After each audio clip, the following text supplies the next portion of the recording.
So for the sake of time, we're going to start. Just feel free to sit, as Sandy said, wherever you can find space. Don't forget to sign in either. If you didn't have the chance to do it now, do it at the end.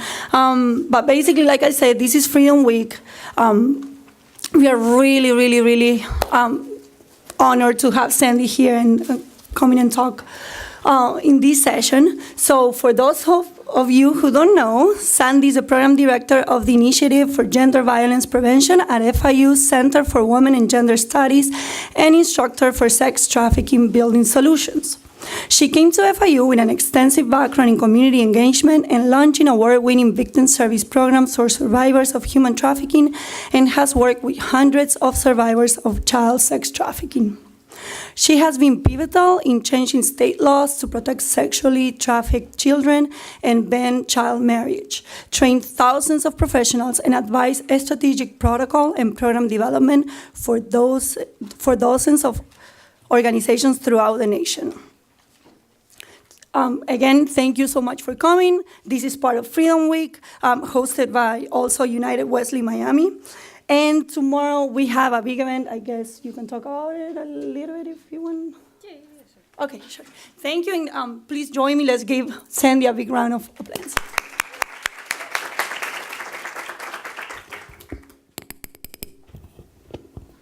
Thank you. So nice to see a lot of your faces in a different room. So tomorrow, for those of you who don't know, our keynote speaker will be coming for Freedom Week, and that's a week a week of raising awareness around human trafficking. And tomorrow's keynote speaker, Amy Smith, will be here in the room across the hall, which is 140, the auditorium, and from 5 to 7.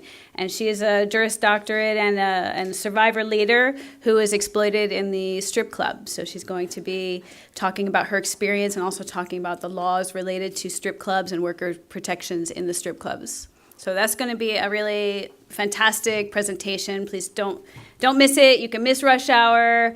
There's going to be food. It's tomorrow night, Wednesday night. Yeah. Okay. So today we are talking about technology and sex trafficking. We will be specifically getting into the new legislation that was passed last year called FOSTA, the Fighting Online Sex Trafficking Act. But first we're going to give a little background about technology and trafficking and how those two things intertwine.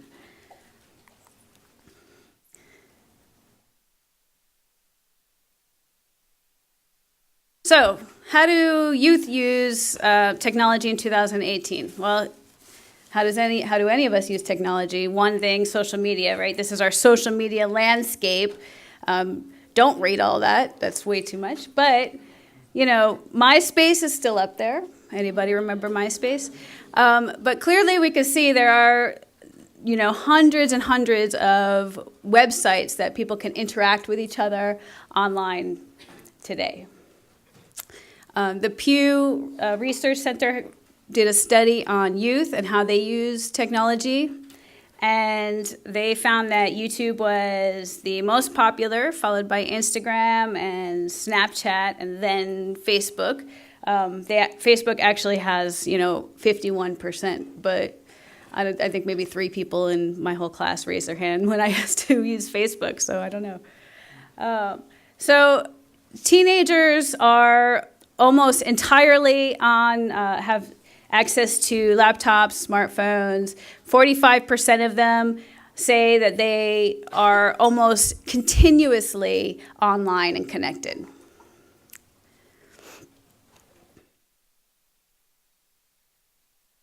So that's important to know because sex trafficking and with relation to technology impacts minors significantly, right? So how many people have heard of kids being sold online, right? So everybody kind of has an understanding. I'm not going to get into 101 sex trafficking because most of you here have already, heard the basics so far, right? Who's at risk and all of that stuff. So let's just look at technology as a risk factor for getting recruited into trafficking and look at how it's used by traffickers, okay? So it's used as a way to conduct industry research by traffickers. It's used to recruit people and suck them into trafficking. It's used to facilitate and market people, and it's also used to control people. So industry research. You can pretty much look up anything these days. So you can research control techniques. If you type in how to be a pimp in Google, you come up with a list of hits such as the 10 rules of pimping, how to be a pimp in 8 easy steps, and all of that stuff. At first glance, it might seem very kind of facetious or funny, but when you read them, read the articles, you'll actually see that they're going into a lot of detail about how to psychologically control somebody, how to break their will, how to get them to do things for you, and how to treat them. And a lot of times that's kind of brutal or very controlling, manipulative, and things like that. So there's a lot that can be found on that topic. It also gives them access to other traffickers. So there's a lot of networking opportunities on social media and in various groups and bulletin boards and things like that, where the traffickers can talk to each other and connect with each other, but also the customers, the exploiters, the people that are buying sex with children and trafficked individuals, you're going to find them also able to connect with each other online, which is a way that they normalize it, right? So recruitment through trafficking. Being online is one of the ways that traffickers get access to victims. So social media, here we have on this graph here, it's the sex trade recruitment venues. This was a study done by the Urban Institute, and it says, that the 42.5% of recruitment happens through the social network. Okay, and so what does that mean? That means that's people that you know or people that you meet and you have these kind of casual conversations with. And so social network could be face-to-face, but overwhelmingly it's probably going to be in chat rooms and messaging and, through friends and things like that. Okay. So access also, and, that also includes gaming websites is coming up now more and more as a site because people are communicating via games and various websites. So we're also going to find recruitment happening through false promises or false job advertisements on different classified ad sites and through relationship building.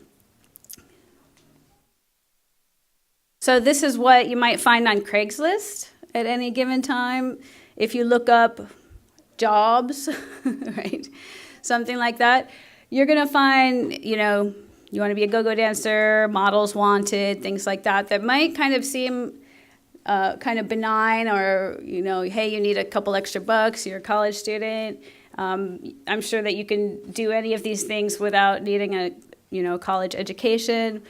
But any of these could end up being false advertising in the end, and possibly traffickers on the other side of that, right? So how do you know that? How do you vet those ads? How do you screen them to know if that's like a genuine job offer or not?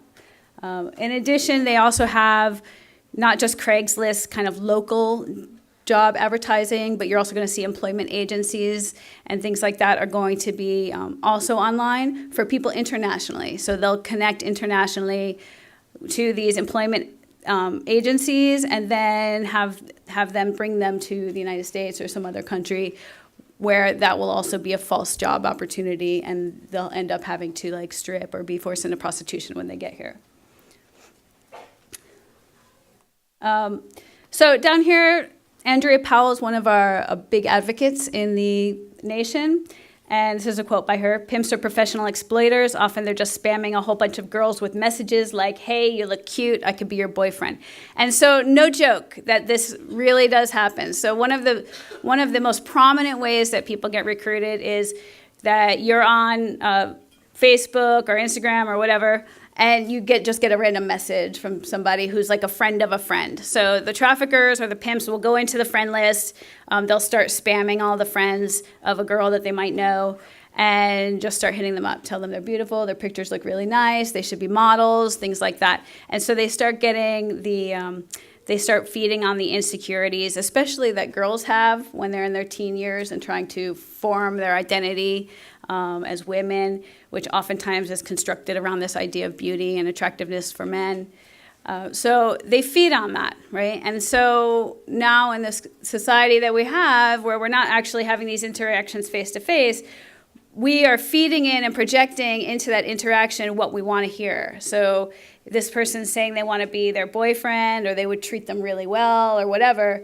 On the receiving end, that person is going to be wholeheartedly believing it. That's what they really want. That's what they really need. They're going to not necessarily flag that as a potential warning or a potential danger, right? So a lot of times that relationship builds over that chat. And then when they finally meet, it's not even then is it necessarily that they get kind of forced into the life of prostitution, right? So that relationship can start online or start in messaging and chat, but then it can build over time, and then it builds, even after they meet, and it'll be like a more gradual grooming process into the life. Could be either or, right? Could be downright kidnapping, or it could be a very smooth, gradual process of manipulation. So the facilitation and marketing of trafficked individuals, we see a lot of this has been on social media through just posting, advertising, and messaging, direct messaging. So the work that I used to do with girls that were sexually trafficked, sometimes we would see people posting on their Instagram, hey, my daddy's looking for a girl for tonight, hit me up, or whatever. And that would be just posting a message for all the world to see that she was recruiting or wanted some, girls to write to her and come meet her daddy, right? And also it's through the direct messaging. So, the selling of sex happens through networks and text message and word of mouth and things like that.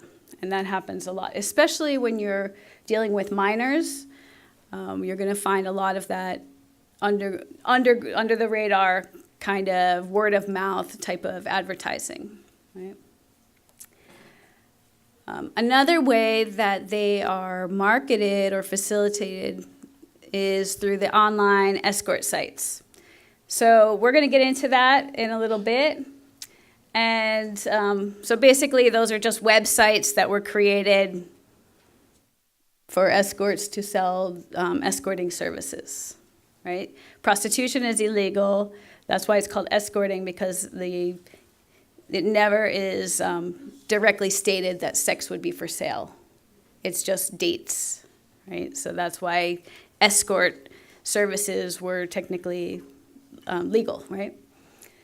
So online dating sites, I think I'm getting increasingly more reports about online dating sites having girls on them that are selling sex, okay? So there's a fine line between the selling sex consensually, because you're not being trafficked and that's what you're using this forum and this marketplace to sell services, and people that where the services are being sold but they're being coerced into prostitution or forced into prostitution, right? Or they're minors, okay? So in the marketplace, that all looks the same from the end user perspective, okay? The images that we see, the language that we see in these ads, it'll look the same for somebody that's consenting to sex work or somebody that's trafficked.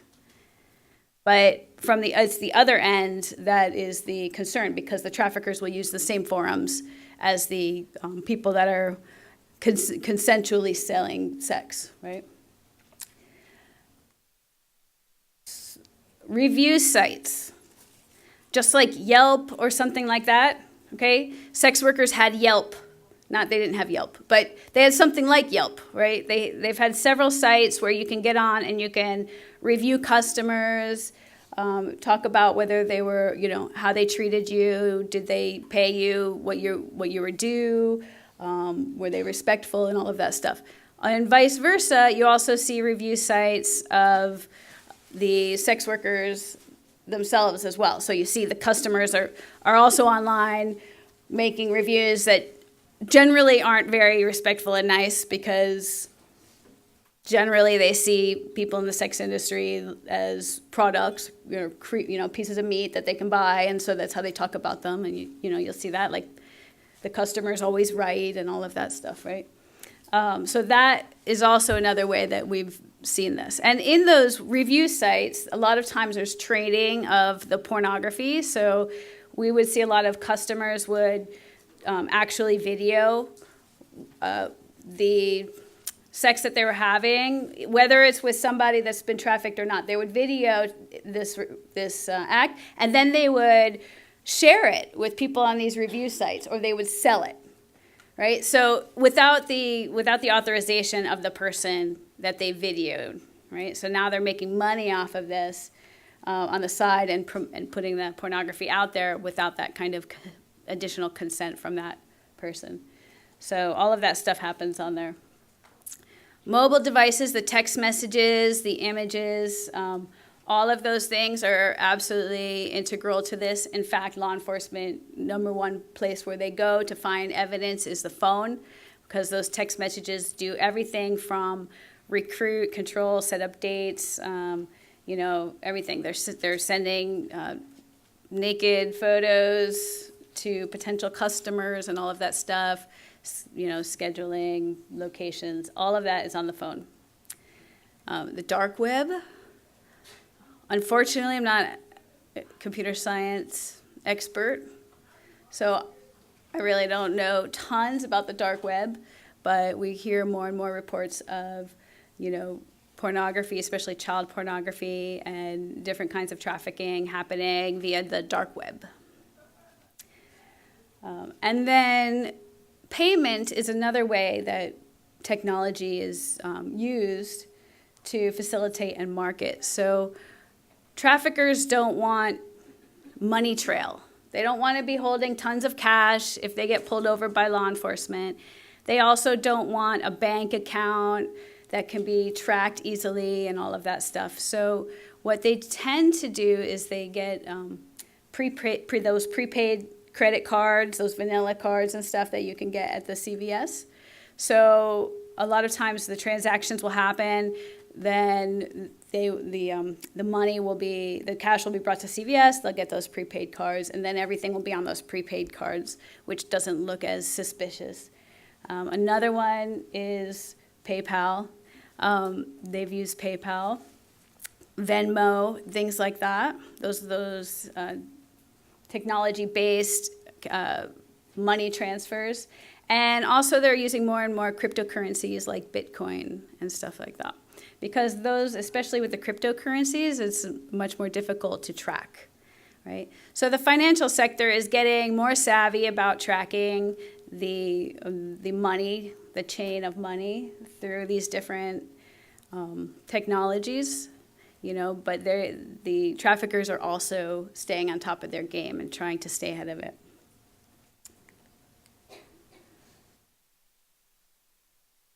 So social media, we see Instagram obviously is number one, Snapchat, Facebook, Twitter, and all of these different messaging apps. This right here, how many people use Discord?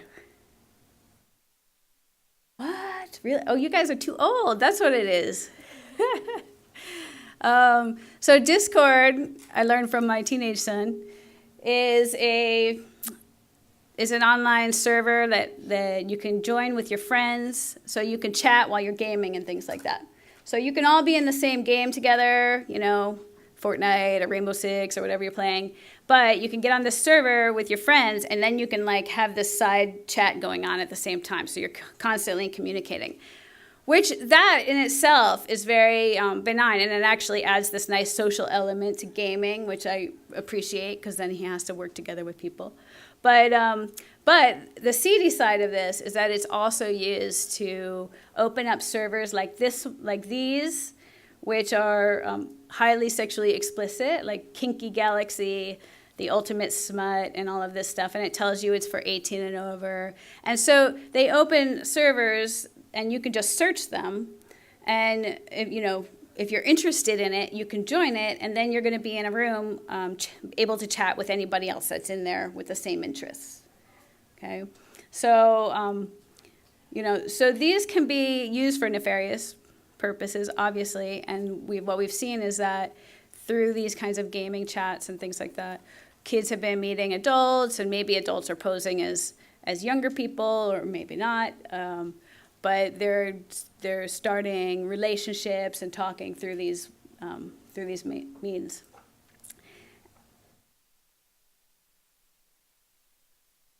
So this is a headline that happened. This was in, where was this? Florida. Florida.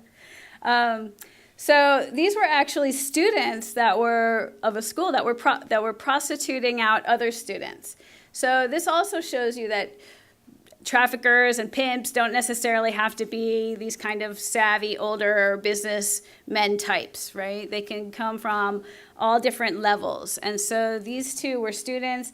They coordinated prostitution deals using Facebook, using Kik, and all of these things while they were in school, right? How many people here feel like you're savvy enough about tech that if you had children, you would be able to monitor effectively and know what's going on in their online world? 1, 2, yeah, it gets pretty real over there, right? So technology is also used to control. And we've seen this a lot with the cases that we've worked with in the past. So for one, the GPS. When I first started doing this work, that kind of instant GPS wasn't even, we had flip phones back then, right? So it wasn't even an issue. Now we have this GPS that's like automatic on your phone. Find my friends, find my phone, whatever, all of these things. And on top of that, numerous other apps that you can get that are GPS apps that you can enable on your phones and things like that. So this very complicated, makes things very complicated for service providers, especially if you have like a safe house and you're trying to help somebody that's escaping from trafficking and they're coming into your house with a phone. So that phone is instantly like relaying the location of the safe house back to their pimps, right? So it definitely adds like this element of complication to doing the work. But this GPS, let me tell you that traffickers are always on top of the people that they're trafficking, right? Like they know where you are.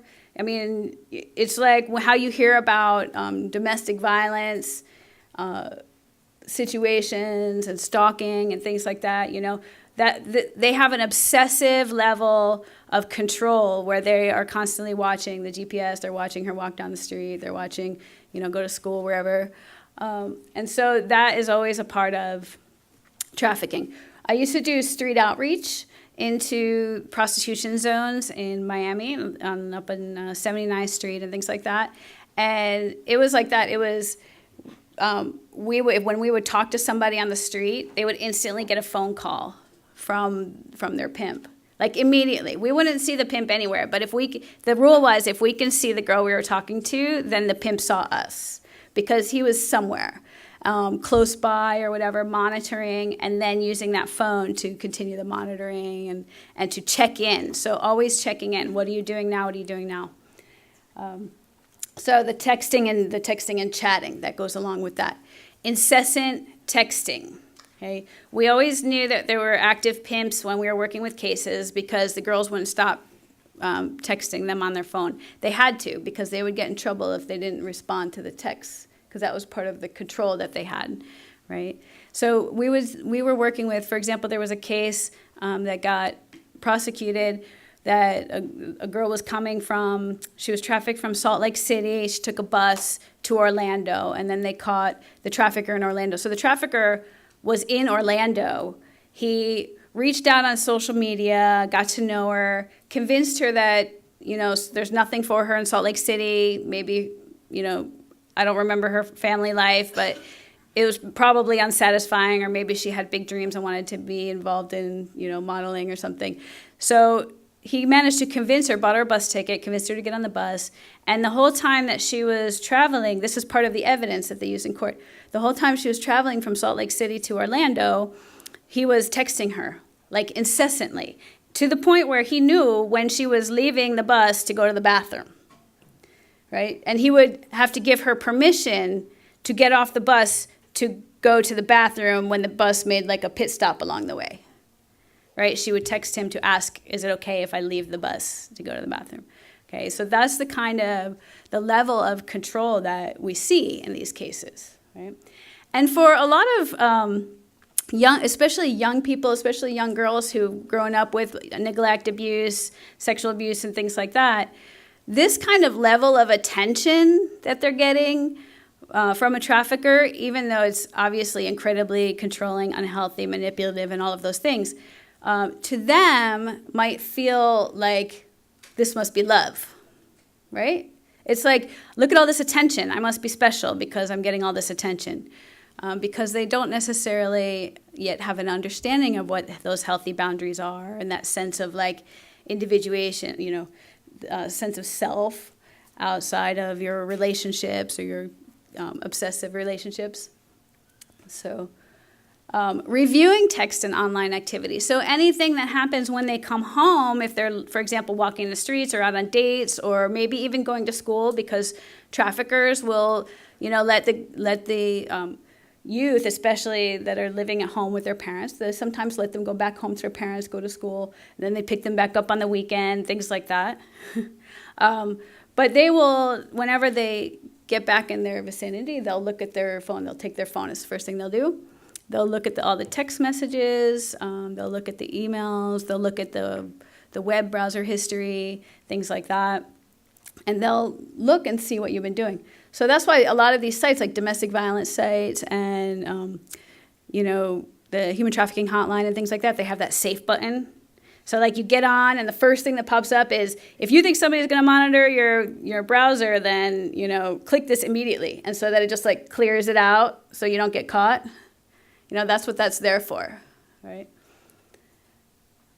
So another thing that can happen using technology is sexting or blackmail.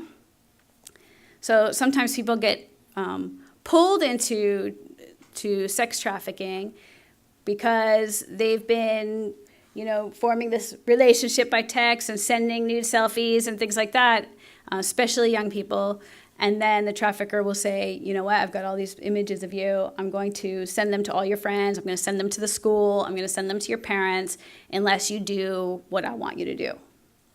And sometimes the shame of that is so great that they comply with the demands. Okay, so that also is something that's been happening.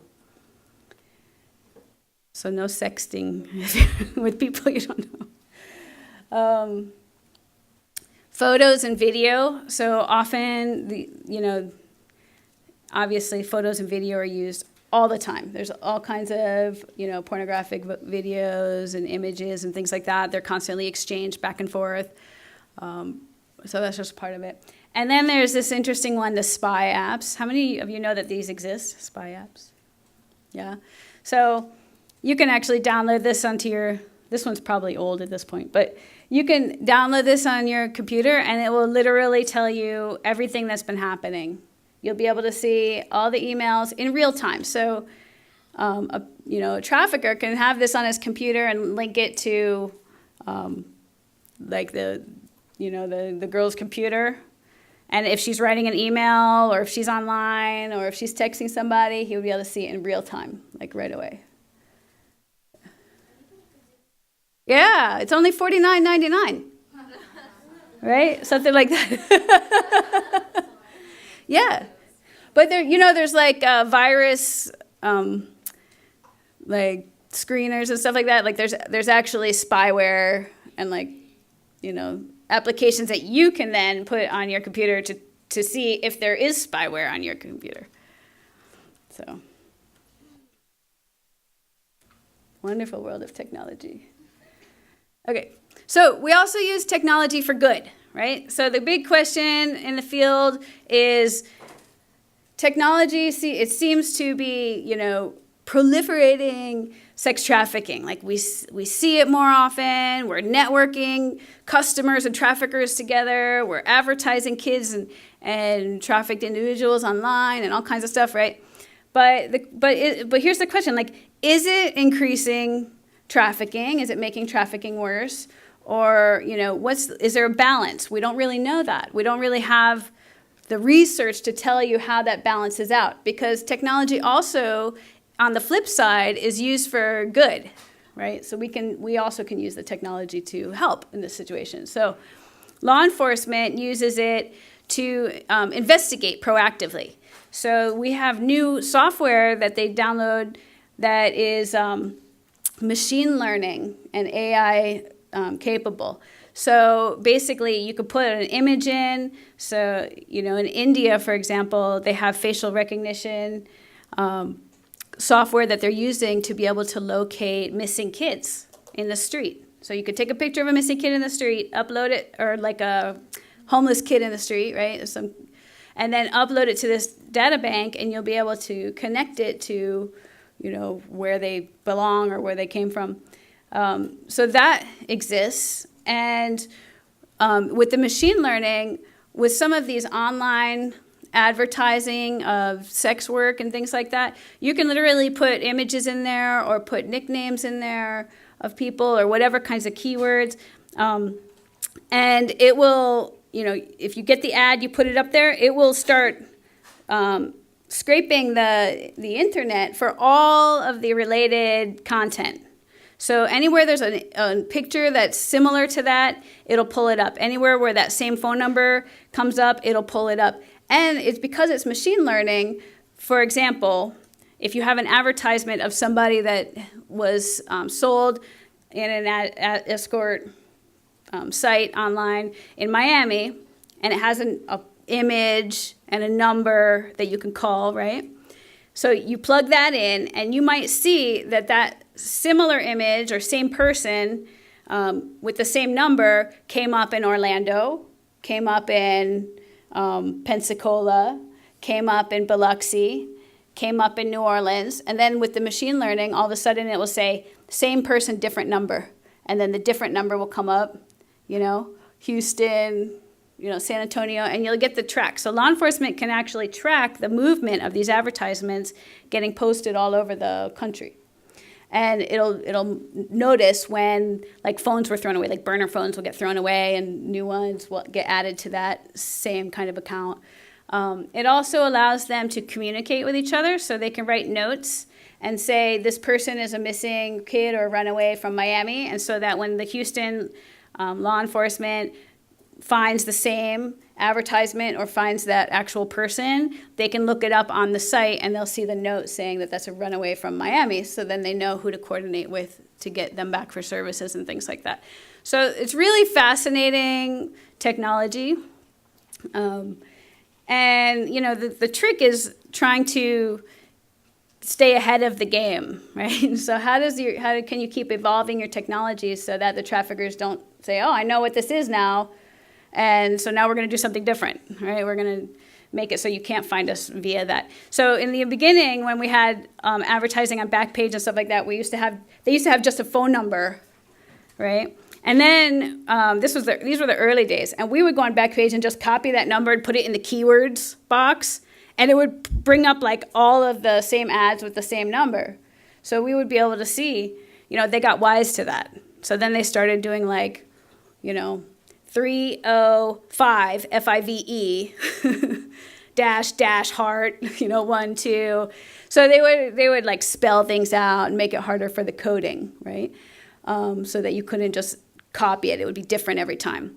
Now the machine learning capability can decode those numbers too, right? So it's really interesting. Undercover work is done by law enforcement, and a lot of times that utilizes the technology, the advertising. They go online, they find these numbers, they call the numbers, they set up dates, and they do the stings, and then they find people. Sometimes they look for advertising that has certain keywords that indicate somebody might be young or somebody might be trafficked, to try to like capture that population. And the digital evidence collection is by far, number one, the best evidence that the state attorney has to prosecute these cases.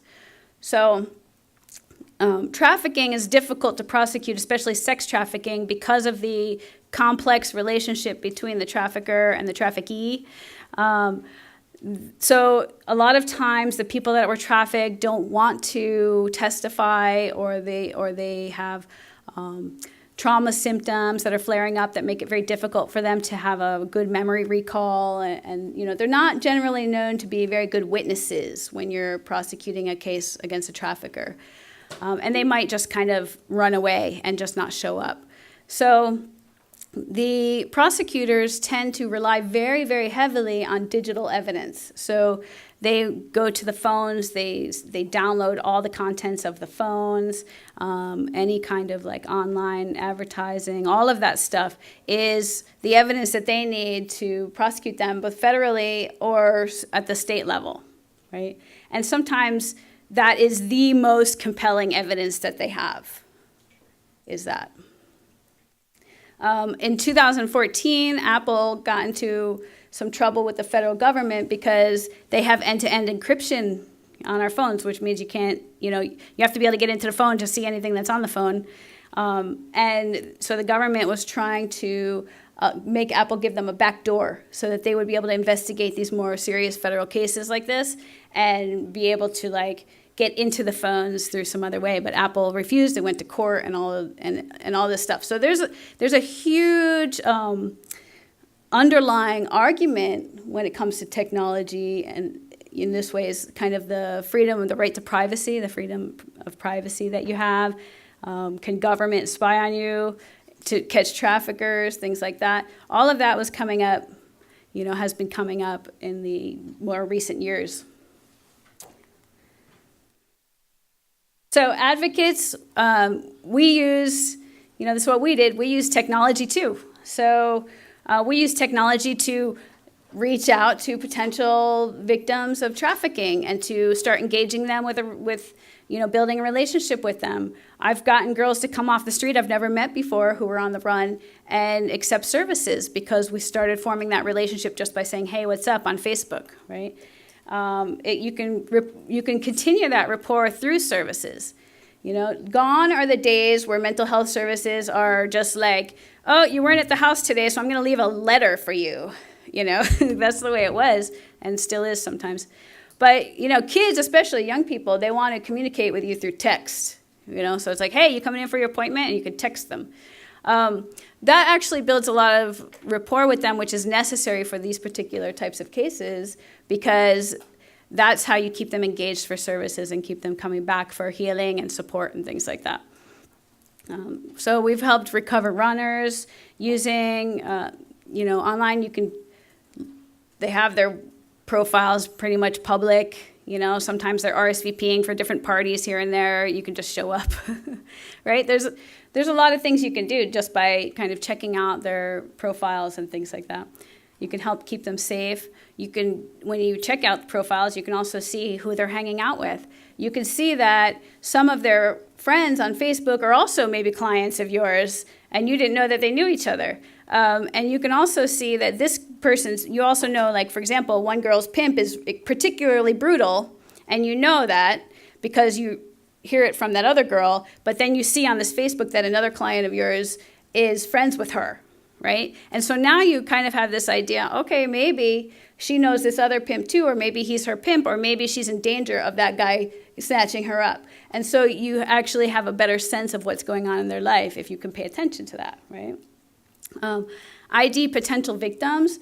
We had a client that we worked with once who told us that her sister was in the life still, and her sister was 17. And we looked on our client's Facebook, and she had pictures of her and her sister had these 2 cigar burn marks right here on her chest. And then one day we were just looking through Backpage, because sometimes we would do that to see if we could find any of the girls that were missing from our client list. And we saw one of the advertisements had a photo, a shot here, the torso shot without the head, with 2 cigar burn marks right here. So we knew that it was her sister, right? So we were able to then call law enforcement, have them call the number, set up a date, and then get her off the street also. Outreach is done online. Sometimes people go online, they call the numbers that they see, they try to talk directly with people that are in the life to see if they need help, and you can market your services that you have, and you can also follow up with people long term. So some of these social media, you can keep in touch with your clients that you had years ago, or maybe sometimes they reach out to you again if they need help like 5 years later or something like that. So it can be really beneficial as far as the human element of it in direct service work and victim advocacy. All right, so we're here today to talk about FOSTA. Okay, so this is policy and technology. So we had law enforcement, we have victim advocacy, and now we have some policy work. Okay. The government has a hard time keeping up with technology. Am I right? Okay, so what is the government to do? Anything the government wants to do, technology seems to somehow circumvent it, and, within a matter of hours, they're doing something, there's some other websites created or whatever, some workarounds to whatever law took months or years to pass. But anyway, FOSTA is the most recent legislation that we've seen that has directly impacted technology and trafficking. So the FOSTA-SESTA became law in April 11th, 2018, and that is the Fight Online Sex Trafficking Act and the Stop Enabling Sex Traffickers Act. And so there was a film, a documentary, I Am Jane Doe. So a lot of you are going to see it if you haven't already. And that was really instrumental in getting this law passed, because that was a documentary, about a mother's fight to get Backpage taken down off of the internet, because Backpage is an online classifieds site, kind of like Craigslist, that had an escort services section, and they would literally sell people. I'll show you in a second.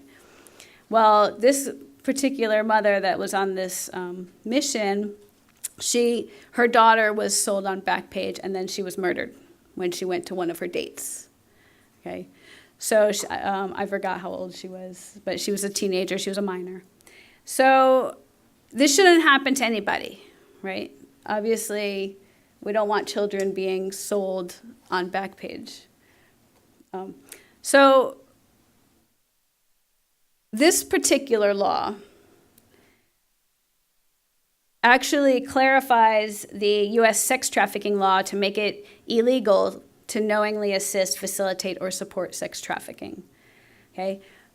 Most notably, this law amended Section 230 of the Communications Decency Act, okay, which makes online services immune from civil liability for the actions of their users. So the Communications Decency Act was created originally in response to online pornography and all of that. That's kind of one of our first, or one of our major pieces of legislation dealing with freedom of speech online. And basically it said that providers that have forums that other people, third parties, can post on freely, that they wouldn't be responsible for things that were offensive or inappropriate that were posted by the third parties, by their customers. Okay, does that make sense? So the Communications Decency Act basically said you can't be prosecuted if somebody's behaving badly in your room, right? And in a lot of ways that makes sense, right? So this particular act, though, FOSTA amended that and said that doesn't apply to federal or state sex trafficking laws.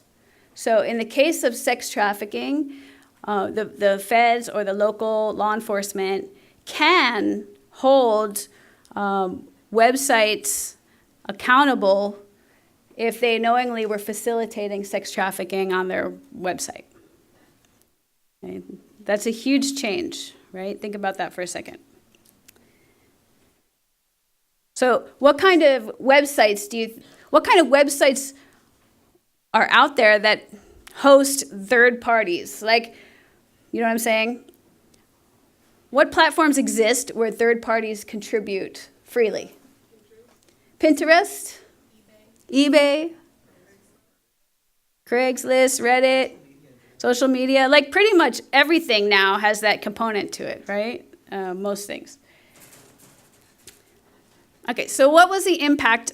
What has the impact of this law been? It hasn't even been a year. It's been 10 months, right?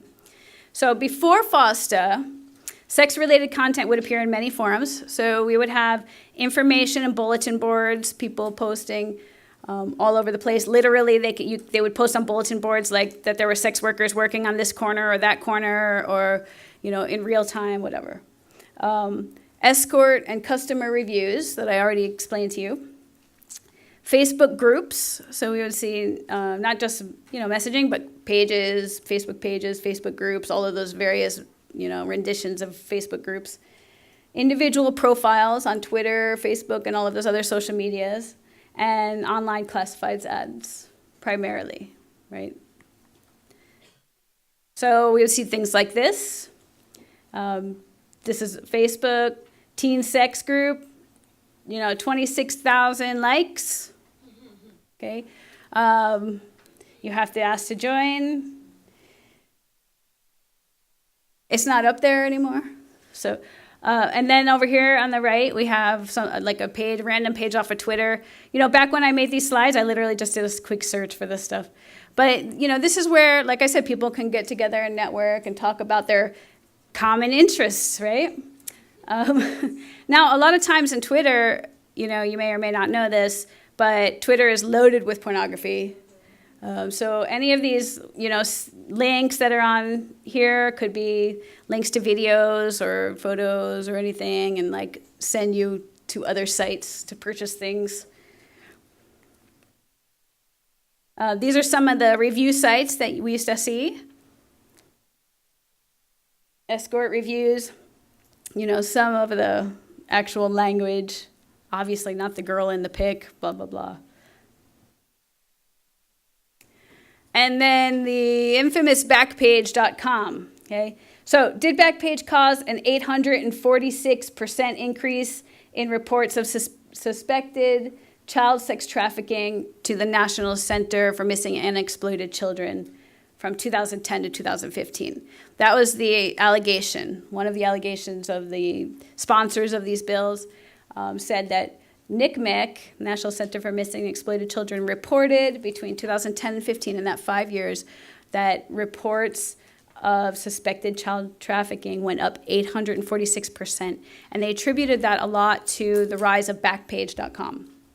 Okay, and the fact that it became just so common to have not just consenting escorts, but trafficked children and trafficked individuals on there. Okay, so what you would do is you would go on Backpage and you would see this would be one of the categories. How many people have seen Backpage before? How many people have been on Craigslist? Okay, so you know how Craigslist has the different categories, right? Jobs, house, free stuff, furniture, cars, blah, blah, blah. Well, they would have one for adult. Okay, and Craigslist used to have it too, but Craigslist took it down with pressure several years ago. So, and then Backpage got all of their business after that. So they have this adult section, and then, you go into escorts, and you can pick what you want, women for men, men for women, women for women, whatever. and they would have advertising. And this is kind of what it would look like. Okay. You would see, let me see, is there a little? So you would see up at the top left, that would be kind of your list. You know, you can search things. You can search by keywords. You can search by age, you know, different things like that. They're not going to advertise them under 18 because that would be illegal. So if they're actually 12, then they'll just say that they're 18, right? But sometimes there's code words embedded in the language of those listings.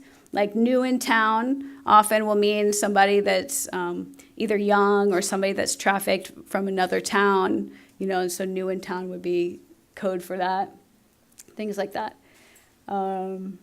So you see, this one says she's 18. There's a whole bunch of lingo in there, out calls and in calls and all of that stuff we're not going to get into. New to Miami. And then you can see a lot of times see the phone number, 469-540-6736. Maybe I shouldn't have left that up there. But 469 area code, clearly not South Florida, right? So they're from someplace else. So when you look through the ads, you can see that. So what happened after FOSTA? This is what Backpage looks like now. The entire site is closed down. Why? Because Backpage had an extensive investigation by the feds that revealed that they were complicit in sex trafficking of minors, in the sense that people would give them advertising for minors, and they would literally call the people up and tell them how to change the wording of their advertising so that it would meet the standards and be allowed to be posted.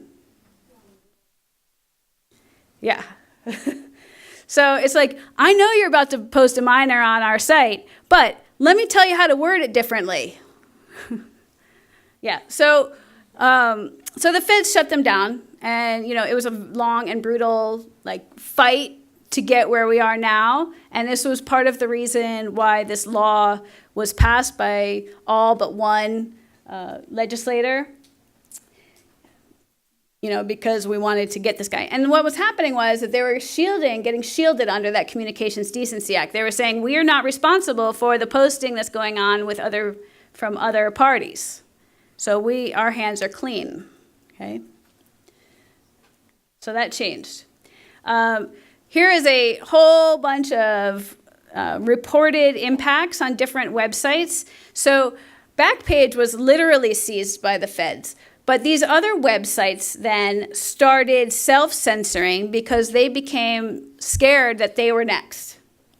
So a lot of these websites took themselves down, but I don't know if you've noticed a lot less content about sex in generally on the internet, because everybody's very sensitive. For example, I tried to find those sites on Facebook and Twitter again, like today, and they're not there anymore. You can't look them up, okay?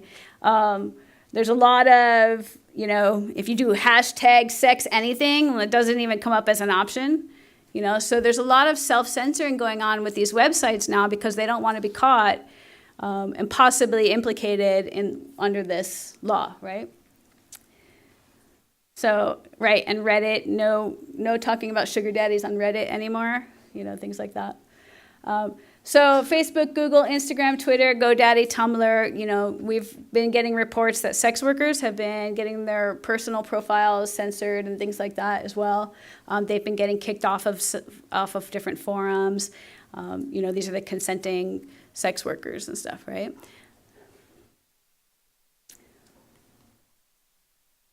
Now, so what happens after FOSTA? Websites form after FOSTA. Literally, maybe a day or two after the passage of FOSTA, we saw Switter.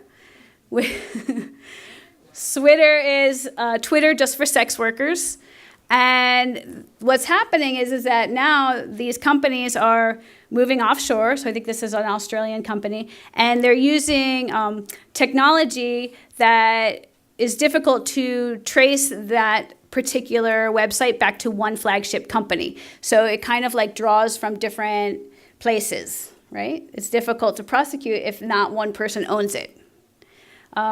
So that's one, the sex work friendly social space. And of course, everybody is writing about FOSTA SESTA on their pages, the code of conduct. They're all like making it very explicit that you can't, trade minors online and no trafficking and things like that. Okay. Another thing that came up, bedpage.com. Literally looks just like Backpage. It looks just like Backpage, but it's called Bedpage. So that's up now. And then there's this new one, Tryst, okay, which is an escort marketplace. And I'll show you some images. Here's Bedpage. So they don't have escort section. They have the online dating, like the personal section. So it's all under there.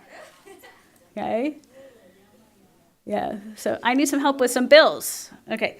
Oh yeah, under dating, that's where it is, okay? This is our Tryst link. This is Miami. So you have all of these, all of these 4 that show up on the first screen. But obviously, full pictures, nudity, and all that stuff I'm not going to show you. But fully active, engaged, online, selling sex, days after FOSTA. Okay. So, what are some critiques of FOSTA? Some limitations. This is important to know, especially if you happen to be somebody that's going to debate about FOSTA or write policy papers about FOSTA. Some of the critiques are, number one, the most verbal, the most vocal critique is that it puts consensual sex workers in greater danger. Why is that? Because online purportedly provided a little bit of a buffer between them and the customer so that they had an opportunity to maybe screen somebody, look at the review sites to see if they had negative reviews in the past. They were able to set up dates in locations that felt safer to them rather than being out in the streets. And so if you're cutting off all of their ability to not just to advertise themselves, but maybe their profiles, like their Twitter profiles and their Facebook profiles and all that ability to communicate with people, then what are they left with? They're left with, they have to walk in the streets again. Okay, so they're going to go back out into the street where they're going to be more in danger of not just violence from potential customers, but also violence from people just in the streets who don't like prostitutes, and also pimps that they might not have a pimp prior to that. They might be working independently, but you might see more pimps out on the street looking for them. So there was like, posts on Facebook and Instagram and all that stuff where pimps were like gloating after Facebook. They're after FOSTA. They were like, hey, we'll see you guys out on the street soon. Like they were waiting for more women to be put out on the streets so that they can like snatch them up and like, break their will and get them to prostitute for them and things like that. So that was one of the most pressing concerns that we heard, and the sex workers' rights advocates were advocating around this, going to DC and all of that, and very, very vocal about this particular aspect of FOSTA. So, which leads to the question: is it worth? Is legislation that helps some people worth passing if it hurts other people at the same time? Right. So that's something to think about. Another critique is that it would stigmatize sex and sex work and normalize violence against women and sex workers. So if you're sanitizing the internet from sex, it's sex, essentially like selling sex online and trafficking. Essentially, the legislation's literally for trafficking, but what happens is because it's such a gray area, people just engaged with websites that are, advertising just regular consensual sex and things like that. Everything's getting sanitized, right? You can't even hashtag sex anymore because people are worried about it. Like websites are worried about it. They don't want to get in trouble and things like that. Among those websites that went under, pounced.org. Anybody know that one? It's a furry website. It's like a furry dating site, right? So, no, literally. So if you go onto their website, it actually says on their website, we're sorry, we don't, this isn't a forum for selling sex. That's not what we do. But because we're a small company and don't have the ability to monitor everybody's messages and everybody's postings on our site, we can't take the risk. And so we're just going to shut down. Okay? So that's what happened. But in the sense of if you're sanitizing the internet from sex, then you're actually stigmatizing sex and sex work. And we've known throughout history that when you stigmatize sex, it just drives it underground. It creates more aggression and more fetish around it, and more violence we start to see, right? So removing these websites can remove tools for law enforcement and advocates to identify victims. So law enforcement heavily relied on Backpage ads and things like that, and the prosecutors in order to prosecute these cases, right? So now they have to get more creative and find things in other places. For a time, it was literally just Backpage had everything, it was like one-stop shop. It impacts the LGBTQ community negatively. So they have been finding more and more that they've found that their websites are being censored, and they've been being censored and also reported. So now that this law exists, people are flagging them. Other people are flagging their profiles on Facebook and Instagram and things like that. And so they're finding it more difficult just to have an open sexual expression online. It impacts small businesses that can't afford monitoring, like the example of pounced.org that I mentioned. And some people say it takes away the freedom of speech, right? Because now you're censoring and people are self-censoring. And there's a slippery slope argument that people are making as well, which is who decides what's inappropriate? Okay, if we're going to create immunity for sex trafficking laws, what's next? What other laws are next? Are we also, so is this just going to be like a downhill slide to censoring whatever we want, or having the government have full access to, shut down any kind of website that they feel is inappropriate or violating some law or another, And finally, there's an argument for, the question of whether it's even effective. Is it an effective policy? Is it doing its job? Is it decreasing? Is it actually decreasing the number of people that are being trafficked and advertised online? Or is it just a drop in the bucket, and now all these new websites are up, and we're all back to the same as we were before? So these are just some of the arguments and critiques against FOSTA, right? I mean, clearly we saw how technology impacts, negatively people that are trafficked in the beginning. And so this outcry for this law was throughout the advocate community, throughout the anti-trafficking community, survivors of trafficking. We had tech companies, we had media companies. A lot of support went into this legislation because they thought it was a step in the right direction to be able to shut down Backpage or shut down companies that are complicit in trafficking, right? But we see there's this other side. So, that's like looking at policy and analyzing policy from how does it look on paper and what does it do when you release it to the street, right? So that's what we do. So here are some thoughts. Is it possible to control technology? And should we, if it is? And how might policies focused on protecting some from technology impact and expand social control over others? Okay, so these are some of the questions that I leave you with, and I will answer any questions if you guys have them. Yes? Thank you. Thank you so much for the presentation. I very much enjoyed it. My question is in regards to the international nature of the web and of technology. Are you aware of any international legislation, treaties, or efforts made to kind of bring something similar like FOSTA on an international realm? Ooh, that's an excellent question that I don't know the answer to. But I can look it up, though, for you. Yeah, a follow-up question? Okay. Something kind of different. So you mentioned how the financial sector has been tracking the chain of money, like PayPal and Venmo. Do you know of any specific ways that they're doing it? Or just, like it's being done generally? There's not just the PayPal and Venmo, but they look at money laundering and things like that as well. So there's a lot of technical, financial details of that I am not an expert in.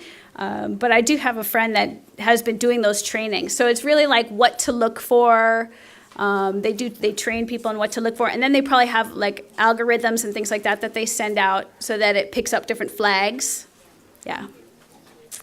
If we're aware of the alarming statistics of sex trafficking, for instance, here in Miami, why is there not enough prosecution? Why would you say there's not enough investigation and prosecution? Why is it still going on? It's incredibly difficult to investigate and prosecute these cases because, for one, you're relying on victims who don't necessarily want to testify. It might not even be in their best interest to testify at that time because they might, for example, be mentally unstable or be in great danger and things like that. So, you need a great deal of evidence in order to actually prosecute the case all the way through. That's not always easy to get.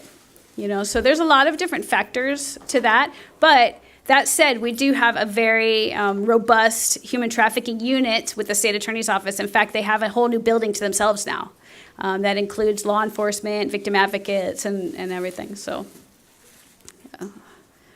Anybody else? So regarding how you mentioned that Apple was refusing to give up that password or that access, are there any laws that are being put in place, kind of like FOSTA, which no longer protects those websites that will force companies such as Apple to provide that information to the authorities? Yeah, I'm not sure if there's anything pending or kind of, in the works for that. I'm sure that there are probably some people that might want that to happen, but I haven't seen anything so far about that. The courts awarded Apple the right to maintain privacy. Yeah. So right now they have that authority to what they want to divulge information. Yeah. Any other questions? Yes. How does this affect sex work in areas where it's legal? How does it affect sex work in, what was that? Like in parts of the United States where it's legal. Oh, in parts of the United States where it's legal. Like are they censoring it? That's a good question. Well, I imagine that, I couldn't tell you the answer to that with any sense of authority because the jurisdiction of like how websites work, maybe it's where they're based, but how far they reach. I don't know what the laws in Nevada specifically are for the legalization, because I do know that there's some parts of that law where you have to have the establishments have to be a certain distance away from the main downtown area and things like that, and they can't advertise downtown and things like that. So there's going to be like details specifically in that law, and it might include the online advertising. It might not. I'm not sure. Yeah. What's the difference between the encryption that Apple does and everything else that the government has access to, as far as like texting, WhatsApp, and stuff like that? WhatsApp is also end-to-end encryption, so that's also private. All the other stuff, I think we get spied on. The technical details of that, I'm not 100% sure on either. Yeah. Trafficking expert, not technology, not IT, but yeah. Any other questions? Whoa. Good. How is it that the Backpage sign up, but not these other websites, like not like WhatsApp and all that? Like why aren't we allowed to do that? Backpage it became like a central forum. It became kind of one-stop shop, and it was the place where everybody went to advertise. And so, they were very visible. They had multiple hundreds and thousands of advertisements, so they became targeted by law enforcement, and it was a very long, intensive investigation that they did. Some of the other ones are probably getting investigated too, but. Is there any solid evidence that it has sort of significantly decreased the rate of sex trafficking? Because I've kind of gotten I've seen people say that there is, but then it's inconclusive, and then sometimes it's like, oh yeah, it is, but then that's debunked, and it's really confusing to navigate.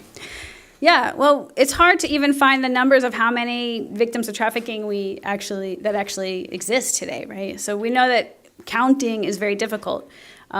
There's been some reports saying that there was a decrease of online advertisements for sex, 90% decrease, right after FOSTA was passed. That might make sense because everything's shut down at once, but now things are coming back up. So, so it's going to be probably a fluctuating number anyway, even if you could count it. It's going to be difficult to measure. Yeah. But with the establishment of making those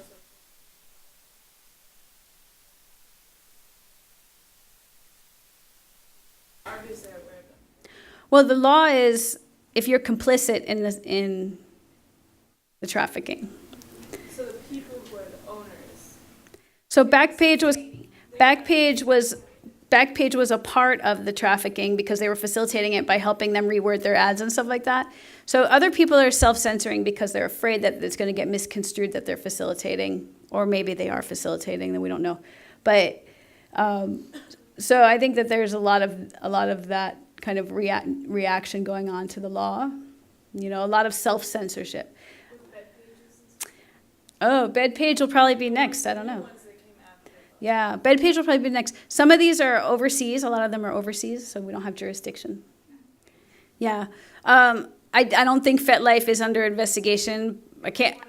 Well, it's one of the ones that are listed as being impacted. So what they did was they probably took down some kind of capabilities of the website, or they're not allowed to message each other because they can set up paid dates through messaging each other and stuff, because that happens on those sites.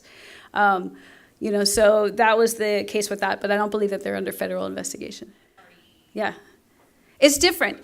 So technically, if they've never been a part of that, then they have nothing to worry about.